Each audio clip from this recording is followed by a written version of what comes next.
netherness.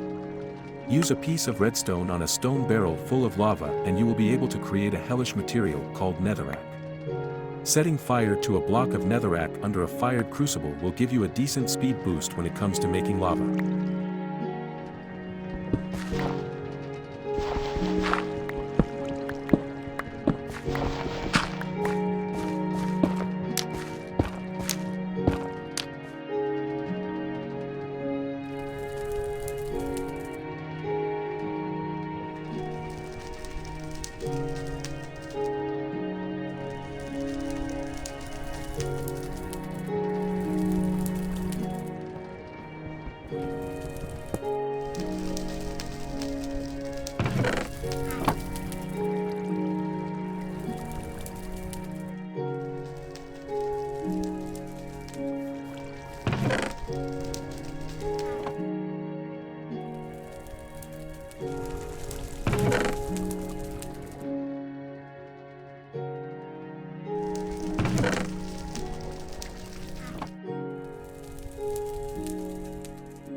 Crushed netherrack. Crushed netherrack can be sieved using an iron mesh or higher. Gold. Gold. Always believe in your soul. Get some gold or pieces from sieving. It's beautiful. Get some cobalt or pieces as well. It's a scrap from the nether, right? Get some netherite scraps too. But I swear in the days still left, we'll walk in fields of gold. Smelt up some gold ingots, they're going to be useful for all sorts of things, who doesn't like a bit of bling too? Getting gold unlocks, getting digital, industrial foreboding, thermal content, networks for X-Men.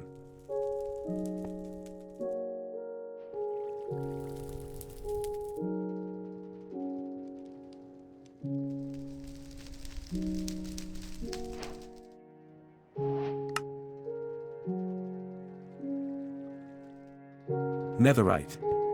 Now that you have some gold and netherite scraps, you can make netherite ingots.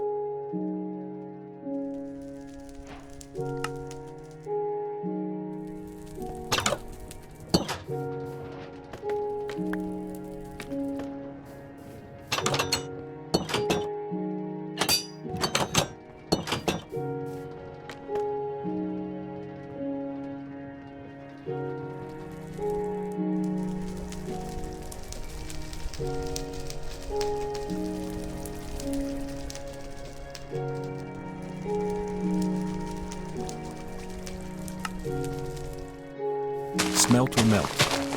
At this point you have everything you need to make your first seared melter and start using it. Refer to the provided image as a reminder of how you could set this up. Note that for some simple automation you can use a hopper to input items into the seared melter from the top or sides, and you can extract materials that have been cast and completely cooled by using a hopper underneath the seared casting table and seared casting basin.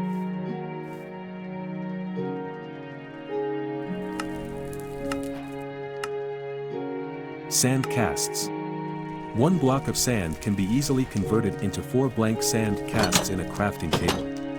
Typical usage for the blank sand cast is to place one onto the casting table, then to make the shaped cast by placing in a template item, removing the template item, and then pouring in the molten material. If you pick up a shaped sand cast, you will get back a blank one.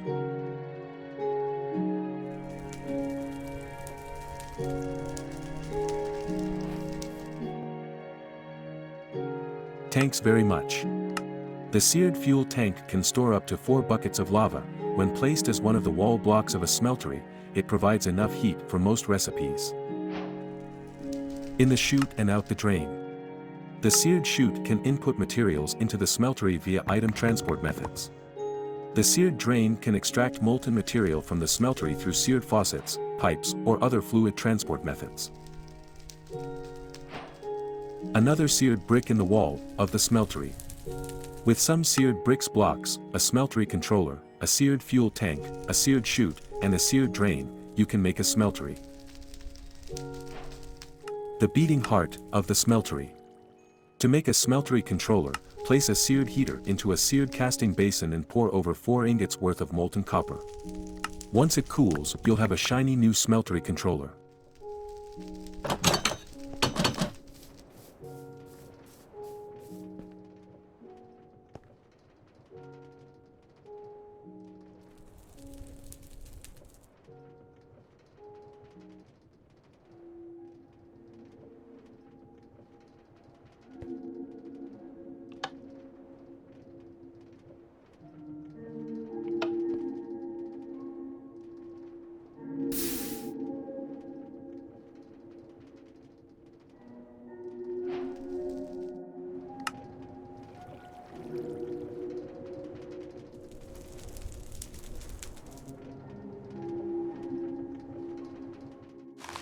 Alloy Aloha. Start by putting down a 3x3 base of seared bricks, then 4 walls on the outside of those. Some of the building blocks will be replaced by the tank, chute, drain, and controller. Once you place down the smeltery controller and all of the walls are complete with valid smeltery blocks, the multi-block smeltery structure will form. Put some lava or blazing blood in the seared fuel tank, and your smeltery will be ready to start smelting and alloying molten materials. If the contents in a smeltery can be alloyed together, the process is automatic. Use faucets with levers above them, casting tables and basins under the faucets, and hoppers to pull items out of the casting tables and basins in much the same way as was suggested for the seared melter setup.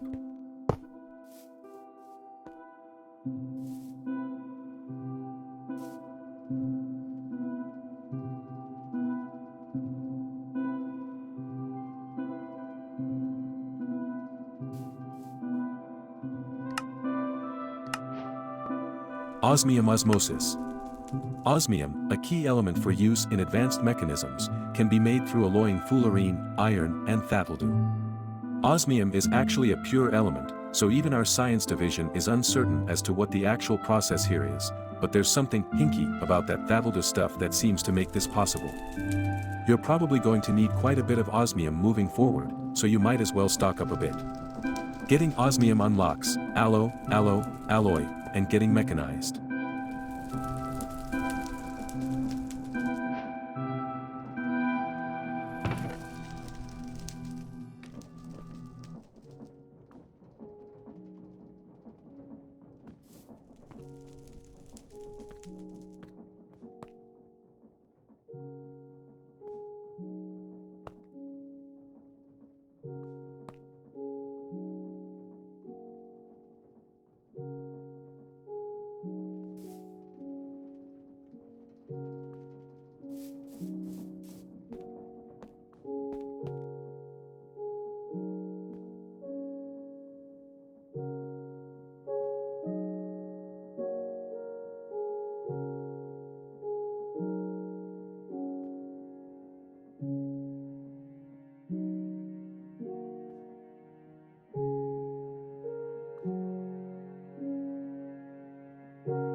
Gold casts, a quality of life improvement.